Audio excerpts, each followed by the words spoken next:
सर्वप्रथम सर्वांना श्री स्वामी समर्थ. स्वामी महाराजांच्या कृपेने तुमच्या सर्व चांगले इच्छा पूर्ण होत ही स्वामींचरणी प्रार्थना करते आणि आजच्या व्हिडिओला सुरुवात करते. तर गुढीपाडवा हिंदू नववर्षाचा पहिला दिवस. महाराष्ट्रातच नाही तर संपूर्ण भारतामध्ये गुढीपाडवा अत्यंत आनंदाने साजरा केला जातो. अत्यंत आनंदाने उत्साहाने साजरा केला जाणारा सण म्हणजे गुढीपाडवा. आपल्या येणाऱ्या पुढील पिढीला सुद्धा आपल्या हिंदू संस्कृतीचे, आपल्या सणावारांचे महत्त्व हे समजायलाच हवे. चैत्र शुद्ध प्रतिपदा, चैत्र महिन्यातील पहिला दिवस हे आपल्या हिंदूंचं नववर्ष याच दिवशी सुरू होत असतं आणि नवीन वर्षाचं स्वागत आनंदाची, सुख समृद्धीची उंच गुढी उभारून केलं जातं. तर गुढीपाडव्याला प्रत्येकजण आपल्या मुख्य दाराशी किंवा खिडकीत एक उंच काठी म्हणजे वेळूची किंवा बांबूची काठी रोवून त्या काठीला वरील बाजूस एक साडी किंवा ब्लाऊज पीस गुंडाळून, मिऱ्या घालून गुंडाळून लावला जातो आणि त्यास फुलांचा हार, गोड साखरेचा हार, कडुलिंबाची डाहळी, आंब्याची डाहळी लावली जाते. या सर्व वस्तू साडीवर, ब्लाऊज पिसावर नीट लावून त्याला वरून एक पालथ्या स्वरूपात तांब्याचा किंवा चांदीचा किंवा तुमच्याकडं जो तांब्या असेल तो स्वच्छ तांब्या लावला जातो. तांब्यावर अष्टदिशांनी हळदी कुंकवाची बोटं लावली जातात. अष्टदिशांनी नक्की महिलांनो, आपण जेव्हा पण गुढी उभारतो ना, अष्टदिशांनी तांब्याला हळदी कुंकवाची बोटं जरूर लावा. एक गुढीला नारळ अर्पण केला जातो. दिवा, अगरबत्ती लावून हळदी कुंकू, फुलं वाहून पूजा केली जाते. गुढीला छान साडी नेसवावी. आई महालक्ष्मीचं प्रतीक स्वरूप आहे गुढी म्हणजे. म्हणून महिलांनो, गुढीला छान अशी साडी, चांगल्या रंगाची साडी अवश्य नेसवा. गुढीला फूल, हार, गोड हार, लिंब लावून तिलक लावावा. श्रीहरी विष्णूंचं, आपल्या माऊलीचं हे प्रतीक आहे. तांब्या लावतो. जसा प्रत्येक मंदिरावर कळस या स्वरूपात असतो, गुढी म्हणजे विजयाचं, मांगल्याचं प्रतीक आहे. या भूमीवर, पृथ्वीवर सर्व सुखाची, यशाची प्राप्ती आपल्याला हवी. कधीच आपल्या अंगी गर्व येऊ नये. कायम आपल्याला यश, आरोग्य प्राप्त व्हावी अशी गुढी चरणी म्हणजे त्या माऊली चरणी, विठू माऊली चरणी प्रार्थना करावी. प्रत्येकाने हात जोडून, अगदी लहान लेकरं असले ना त्यांना सुद्धा गुढी समोर हात जोडून उभं करायला सांगा, शिकवा आणि त्यांना आपण स्वतः जर प्रार्थना केली, मुलं आपसूक आपली हातं जोडतात आणि नमस्कार नक्कीच करत असतात. तर आपण प्रत्येकाने अशी आपल्या गुढीसमोर प्रार्थना करायची आहे. ज्या घरासमोर गुढी असते त्या लोकांना कायम विजय मिळतो.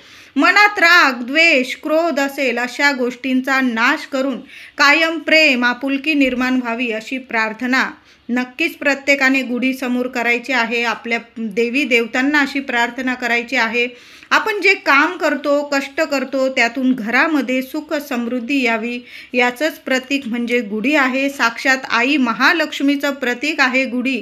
3.5 शुभ मुहूर्तांपैकी एक शुभ मुहूर्त आहे गुढीपाडवा. या दिवशी कुठलेही शुभ कार्य केल्यास यश प्राप्त होते.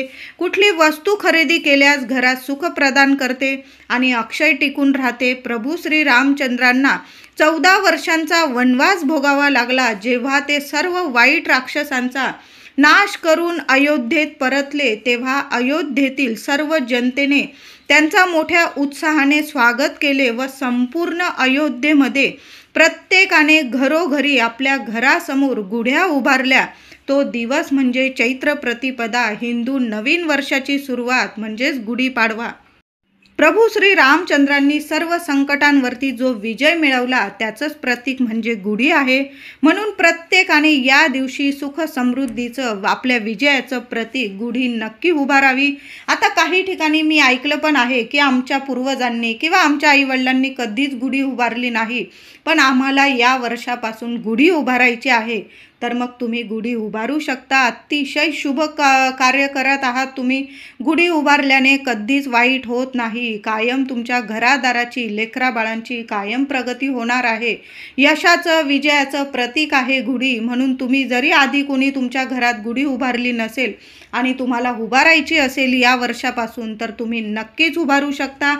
गुढीला वेगवेगळ्या भाषेत वेगवेगळी नावे आहे। विज्ञानाच्या दृष्टीने पाहिलं तर गुढीपाडव्याच्या दिवशी कडुलिंबाची पानं, गूळ आणि धने आपण वाटतो, प्रसाद म्हणून देवांना दाखवतो, गुढीला दाखवतो आणि प्रसाद म्हणून स्वतःसुद्धा खातो। तर कडुलिंबाची पानं, गूळ, काळी मिरी आणि धने या पदार्थांचा प्रसाद या शुभ मुहूर्तावर, या शुभ तिथीवर खाऊन देवांना दाखवून आपल्या शरीरातील उष्णता कमी होते आणि उन्हाळ्यात होणारे आजारांपासून आपले कायम संरक्षण होते व त्या व्यक्ती कायम निरोगी राहतात। हे या मागचं एक वैज्ञानिक कारण आहे। म्हणून गुढीपाडव्याला महिला असेल, पुरुष दादा असेल, तुम्ही मोठ्या मिठाई, चांगल्या महागड्या मिठाईंचा नैवेद्य नाही दाखवला ना तरीही चालेल, पण एखाद्या वाटीत चांगली कडुलिंबाची पानं स्वच्छ धुवून घ्या, कवळी पानं घेतली तरीही चालेल, मुठभर धने घ्या, गुळाचा खडा ठेवा आणि 5 काळी मिरी ठेवा आणि या पदार्थांचा नैवेद्य आपल्या देवघरात पण दाखवा, गुढी मातेला पण दाखवा आणि मग सर्वांनी तो सर्व प्रसाद एकत्र करून तो प्रसाद आपण प्रत्येकाने अगदी थोडा थोडा जरी खाल्ला ना, अगदी लहान लेकरं असतील त्यांना सुद्धा खायला द्यायचं आहे। बघा, कायम निरोगी राहाल, कसलंच आजार पण तुमच्या घरात दारात कुणालाच येणार नाही। नक्की खायचं आहे, ती व्यक्ती कायम निरोगी राहते। हे सुद्धा या मागचं एक वैज्ञानिक कारण आहे। प्रत्येक सणामागे एक वैज्ञानिक दृष्टिकोन असतोच। गुढीपाडव्याच्या या अतिशय शुभ दिवशी प्रत्येकाने कडुलिंबाची कवळी पानं गुळाबरोबर आणि धने आणि काळी मिरी या पदार्थांबरोबर खायचे आहे। बरेचसे आजार नक्कीच दूर होतात, त्वचेचे काही विकार असतील नष्ट होतात। म्हणून हे पदार्थ, या पदार्थांचा नैवेद्य आपल्या गुढीला, आपल्या देवी देवतांना दाखवा आणि जरूर प्रत्येकाने खायचं आहे। गुढीपाडव्यापासून रोज कडुलिंबाची पानं, एक तरी पान खायला सुरुवात करा। अगदी प्रत्येकाने एक कडुलिंबाचं पान जरी खाल्लं ना तरीही चालेल। बघा, आरोग्यदायी राहाल कायम। गुढीपाडवा रविवारी आला आहे। गुढीपाडवा 2025 30 मार्च रविवार, या वर्षी गुढीपाडव्याचा शुभ मुहूर्त सकाळी सूर्योदयापासून 6:36 ते दुपारी 11:08 आपल्याला गुढी उभारायची आहे। बघा, गुढी उभारताना घाई करू नका, आंघोळ करायची आहे आपल्याला, अगदी अभ्यंग स्नान करायचं आहे। जर असं लवकर उठा, अगदी मी म्हणेल ब्रह्ममुहूर्तावर उठा। महिला असेल, पुरुष असेल, वर्षातला मोठा सण आहे, सर्वांनी या दिवशी लवकर उठायचं आहे आणि सूर्योदयाच्या आधीच आंघोळ वगैरे देवपूजा करून घ्यायचं आहे आणि सूर्योदय झाल्यानंतर आपल्या मुख्य दाराशी किंवा तुम्ही खिडकीत गुढी उभारत असाल तर गुढी उभारायची आहे। आपलं घर दार इतकं स्वच्छ करा महिलांनो, हळदीचं लेपन आपलं प्रत्येक महिलेने आपल्या घराच्या मुख्य उंबरठ्यावर हळदीचं लेपन नक्की करा। आंघोळ करा, देवांची पूजा करा, घरदार स्वच्छ करा आणि आपल्या मुख्य उंबरठ्यावर हळदीचं लेपन करा। मुख्य दार पुसून घ्या, हळद कुंकू एकत्र करून।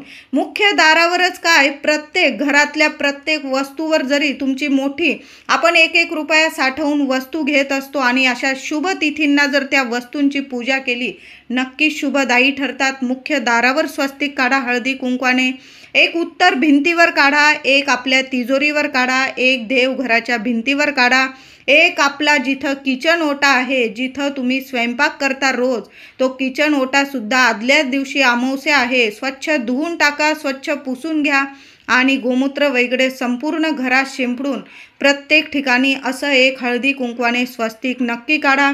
किचन ओट्याच्या भिंतीवर तर नक्की काढा। अन्नपूर्णा माता कायम तुमच्या घरात अखंड वास करेल, लक्ष्मी वास करेल, तुम्हाला कशाला कमी राहणार नाही, पैसा धन धान्य कशालाच कमी पडणार नाही। मुलं जिथं अभ्यास करतात, मुलांची दृष्टी जिथं पडेल त्या भिंतीवर सुद्धा एक स्वस्तिक हळदी कुंकवाने नक्की काढा आणि त्या स्वस्तिकाच्या वरती एक मोरपीस नक्की चिटकवून द्या। याच दिवशी हे काम करायचं आहे। महिलांनो, पुरुष दादांनो, मुलांच्या खोलीत सुद्धा एक शुभ स्वस्तिक नक्की काढा।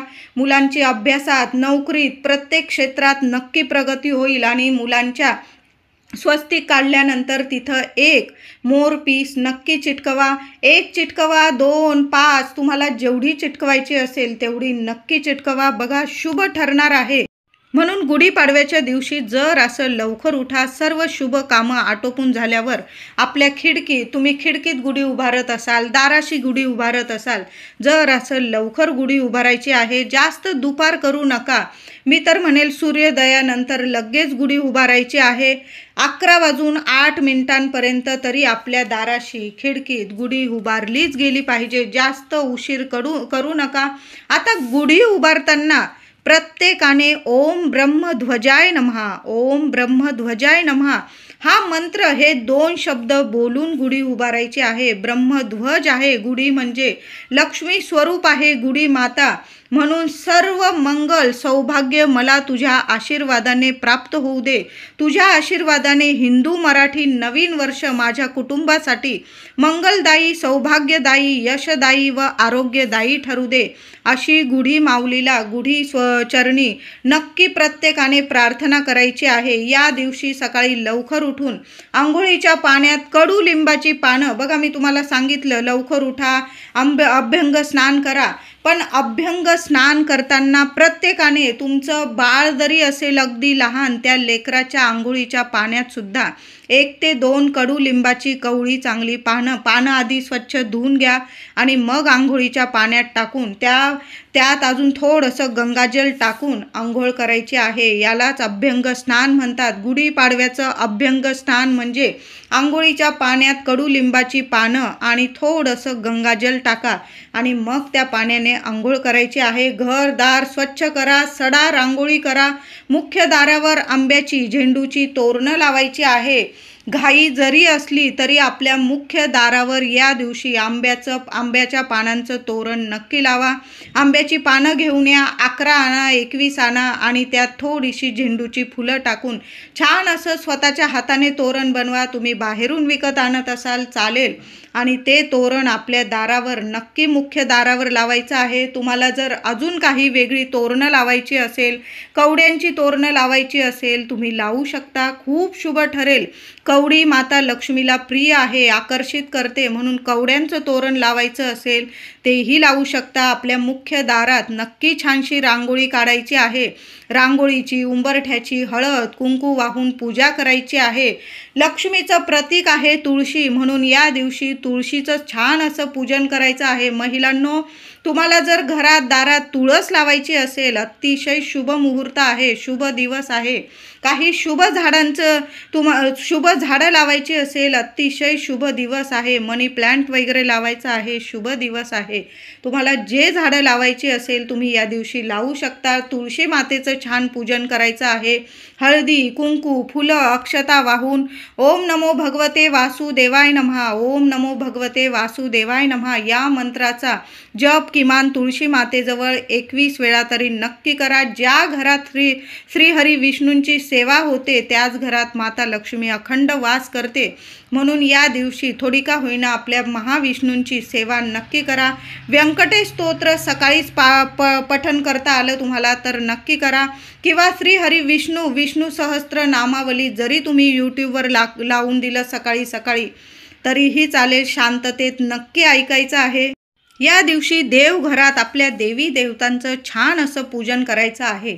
गाईच्या दुधाने अभिषेक करा, पंचामृताने करा. तुमच्या घरात लक्ष्मी नारायणाची मूर्ती असेल, बाळकृष्णाची मूर्ती असेल, विठू माऊली रुक्मिणी मातेची मूर्ती असेल तर काय करायचं, आधी दुधाने किंवा पंचामृताने, आधी स्वच्छ पाण्याने, दुधाने, पंचामृताने, पुन्हा स्वच्छ पाण्याने आणि थोड्याशा पाण्यात चिमूटभर हळद टाकायची आहे आणि त्या पाण्याने आपल्या लक्ष्मी नारायणाच्या मूर्तीवर किंवा माता लक्ष्मीची मूर्ती असेल, विठू माऊली रुक्मिणी मातेची मूर्ती असेल, बाळकृष्णाची मूर्ती असेल, या मूर्तींना तरी हळदीच्या पाण्याने आपण अभिषेक करायचा आहे. नंतर पुन्हा स्वच्छ पाण्याने आणि देवी देवता स्वच्छ पुसून देवघर आपलं आधी स्वच्छ करून ठेवा आदल्या दिवशी आणि छान असं तांदळाच्या राशीवर आपल्या देवी देवतांना स्थापन करायचं आहे. सोन्याचे दिवस येतील महिलांनो. हळदीचे हे उपाय गुढीपाडव्याच्या दिवशी नक्की करा. उंबरठ्यावर हळदीचं लेपन, मुख्य दारावर हळदीचं स्वस्तिक, हळदी कुंकवाचं स्वस्तिक. तुम्हाला जर आंघोळीच्या पाण्यातही तुम्हाला हळद टाकून आंघोळ करायची असेल तुम्ही तोही उपाय करू शकता.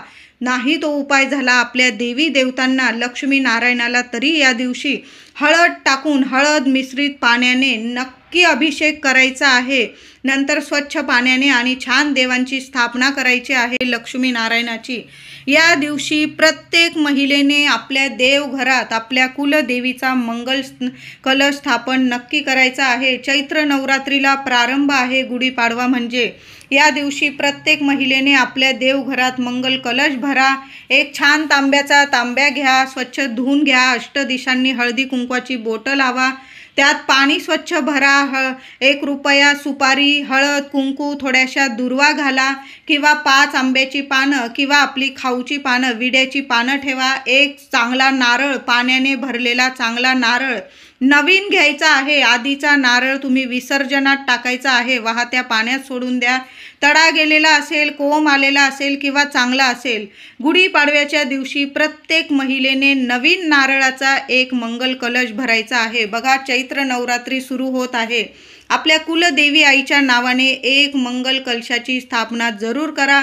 असा छान शेंडीवरती आली पाहिजे, छान कलशात नारळ ठेवा, कलशाखाली थोड्याशा अक्षता ठेवा, कलशाची पूजा करायची आहे। एखादी वेणी कलशाला जरूर अर्पण करायचा आहे। या दिवशी आपल्या देवी देवतांना, गणपती बाप्पाला 21 दुर्वा अर्पण करायचे आहे। एखादं जास्वंदाचं फूल, लक्ष्मी मातेला एक लाल गुलाबाचं फूल किंवा कमळाचं फूल आणलं तुम्ही या दिवशी आणि अर्पण केलं तरीही चालेल।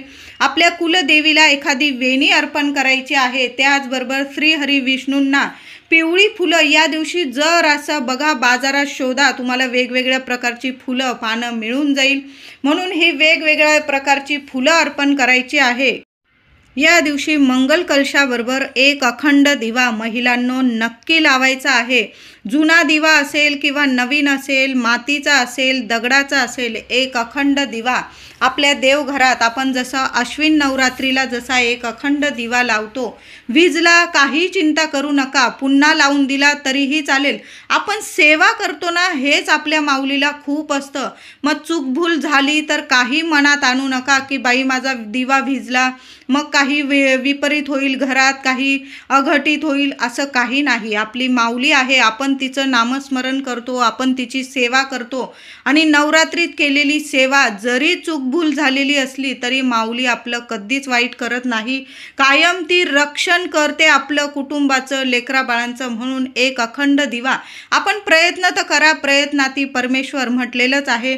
प्रयत्न केलं तर आपल्याला यश नक्कीच प्राप्त होतं आणि फळ देऊन जाते केलेली सेवा। म्हणून नवरात्रीत केलेली जरी तोडकी मोडकी असली, जरी चूकभूल झाली तरी आपली माऊली आहे, नक्कीच आपली कुलदेवी कायम आपलं रक्षण करते। म्हणून ही सेवा नक्की करा, मंगल कलश भरा त्या देवी आईच्या नावाने। तुमची जी कुलस्वामिनी असेल, 3.5 शक्तिपीठांपैकीच एक आपली माऊली असते, रेणुका माता, तुळजा माऊली, अंबाबाई, श्री सप्तशृंगी माता, तुमची जी देवी असेल, देवी आई एकच आहे, नाव रूप तिचे वेगवेगळी आहे। या वर्षी तर देवी आई चैत्र नवरात्रीला पहिल्या दिवशी देवी आई हत्तीवरून येणार आहे। तुम्ही हत्तीवरून गूळ वाटाल एवढी सोन्यासारखे दिवस आपल्याला येणार आहे प्रत्येकाला। म्हणून तोडकी मोडकी का होईना सेवा या रामनवमीपर्यंत म्हणजे 8 दिवसांचे हे चैत्र नवरात्रीचे दिवस आहे। चैत्र प्रतिपदा ते नवमीपर्यंत जेवढी सेवा होईल ना आपल्या कुलदेवीची तेवढीच करायची आहे, महालक्ष्मीची सेवा करायची आहे।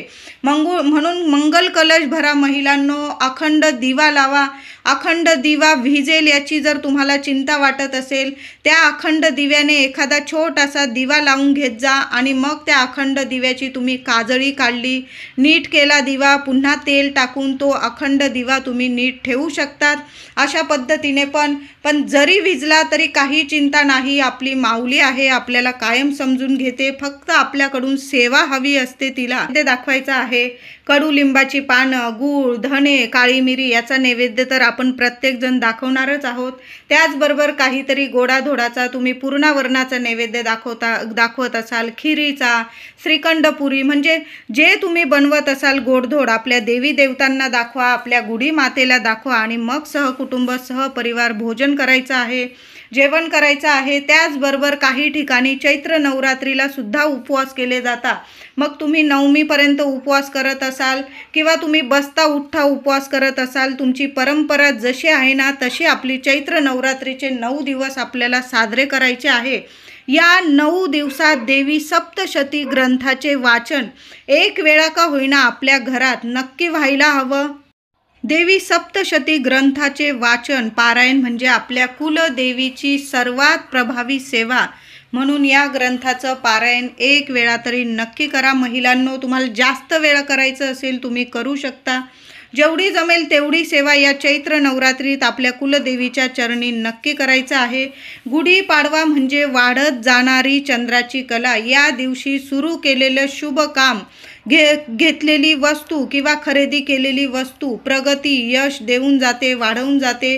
दिवसेंदिवस प्रगती वाढते. या दिवशी गृहप्रवेश, गणेश पूजन करणं खूप शुभ ठरतो. तुम्हाला सोनं खरेदी करायचं असेल, वाहन खरेदी करायचं असेल, घराची बोलणी करायची असेल, घर बुक करायचं असेल, अत्यंत शुभ दिवस आहे. काही कोणाला विचारायची सुद्धा गरज नाही, म्हणजे ब्राह्मणाकडून मुहूर्त काढायची सुद्धा गरज नाही. अतिशय शुभ दिवस आहे.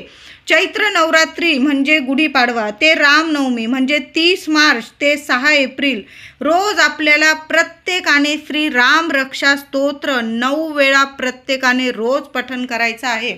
बघा, खूप सुंदर अनुभव देणारी सेवा सांगत आहे. प्रत्येकाने चैत्र प्रतिपदा ते रामनवमी, चैत्र नवरात्री म्हणजे गुढीपाडव्यापासून ते रामनवमीपर्यंत 6 एप्रिलपर्यंत, 30 मार्च ते 6 एप्रिल ह्या 8 दिवसात प्रत्येकाने श्री राम रक्षा स्तोत्र पठण करायचं आहे. प्रभू श्री रामांची श्री राम रक्षा सिद्ध करून घ्या या 8 दिवसात. त्याचे लाभ इतके आहे, तेजस्वी लाभ असतात की आजार, विकार, बाधा, नजरबाधा लगेच नष्ट होते. तुमच्या घरात जर कुणाचं आरोग्य नीट राहत नसेल किंवा घरात लक्ष्मी टिकत नसेल, वारंवार काही ना काही अडचणी येत आहे, घरात मोठी मुलं असतील, मुलगा किंवा मुलगी लग्नात का अडथळे येत असेल किंवा लग्नाला खूप वर्ष झालेली आहे आणि संतान होत नसेल किंवा एखादी व्यक्ती म्हणजे तुमचं ऐकतच नाही, चिडचिड करते कायम, तुमचे पतिदेव असतील, मुलं मोठी झालेली आहे, तुमच्या मनाविरुद्ध वागतात म्हणजे स्वतःहून त्यांचं नुकसान करून घेता,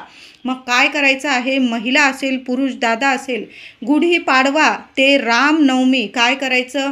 आपल्या देवघरात आसन घेऊन बसायचं, एक दिवा लावायचा तुपाचा, एक अगरबत्ती लावायची आणि तुम्हाला सलग 9 वेळा श्री राम रक्षा स्तोत्र पठण करायचं आहे. बघा, इतकं सिद्ध होईल तुमचं राम रक्षा आणि तुमच्या घरातील सर्व अडचणी दूर होईल. सगळे आजार, विकार, बाधा, नजर बाधा लगेच क्षणात नष्ट होईल आणि ती जी रक्षा पडेल ना ती एखाद्या ताटलीत साठवायची रोज. आणि तो मुलगा असेल किंवा आजारी व्यक्ती असेल किंवा तुमचा पती असेल, पत्नी असेल, मुलगी, म्हणजे ज्यांना ज्या अडचणी आहे ना त्यांना ती रक्षा लावायला सुरुवात तर करा. बघा, 8 दिवसांच्या आत प्रभू श्रीराम नक्कीच रक्षण करतील आणि प्रत्येक अडचणीतून मार्ग नक्कीच काढेल. तुमच्या सर्व मनातल्या इच्छा नक्कीच पूर्ण होणार आहे. प्रभू श्रीरामांची सर्वात प्रिय प्रभावी सेवा आहे श्री राम रक्षा स्तोत्र. नक्की पठण करा प्रत्येकाने या 8 दिवसात. चैत्र नवरात्री यावर्षी 8 दिवसांची आहे. या 8 दिवसात ही सेवा नक्की करायची आहे. या चैत्र नवरात्रीत महिलांनी किंवा पुरुष दादांनी 1 माळ किंवा 3 माळ किंवा 9 माळ आपल्याला नवार्णव मंत्राचा जप करायचा आहे. आपली कुलदेवी, आपली अंबाबाईची कायम कृपा कुटुंबावर राहावी, घरादाराचं, लेकरा बाळांचं कायम कल्याण व्हावं, प्रगती व्हावी, यश प्रदान करावं देवी आईने, असं जर तुम्हाला वाटत असेल तर नवार्णव मंत्राची 1 माळ का होईना, आपण स्वामी सेवा करतोच, नित्य सेवा, त्यात जरी तुम्ही रोज 1 माळ घेतली नवार्णव मंत्राची या चैत्र नवरात्रीच्या 8 दिवस तरीही चालेल. बघा, घरादाराचं नक्कीच कल्याण होईल. आई कुलदेवी आईची, अंबाबाईची नक्कीच आपल्यावर कृपा राहील. मुलांना यश मिळेल, कीर्ती, प्रगती मिळेल, मुलांच्या सर्व इच्छा पूर्ण होतात, आपली कुटुंबात घरात भरभराट होते. म्हणून नवार्णव मंत्राची 1 माळ तरी नक्की जपायची आहे. तुम्हाला जास्त करायची असेल 3 माळ करा, 9 माळ करा, पण ही प्रभावी सेवा आपल्या कुलदेवी आईची नक्की करा.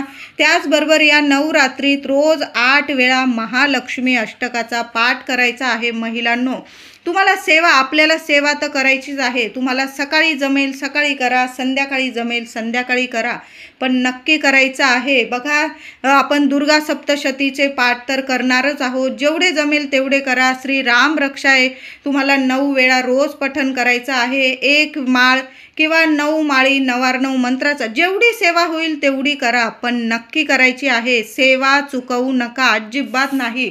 सोन्याचे दिवस येतील, कितीही अडचणीत असाल, पण ही सेवा करून तर बघा. श्री राम रक्षा स्तोत्र, 9 मंत्र आणि महालक्ष्मी अष्टकाचा पाठ, सोनेरी दिवस येतील. या नवरात्री, चैत्र नवरात्रीत ही सेवा नक्की करा. लक्ष्मी प्राप्ती, धनप्राप्तीसाठी ही सेवा खूप प्रभावी ठरते. नवरात्रीत देवीला रोज, आपल्याला महिलांनो रोज 16 लवंग अर्पण करायचे आहे आणि 9 दिवसांच्या या लवंग दिवशी आणि त्यात एक सुपारी ठेवा आणि 11 रुपयांचे नाणे ठेवून एखाद्या लाल कपड्यात बांधून तिजोरीत ठेवायचं आहे.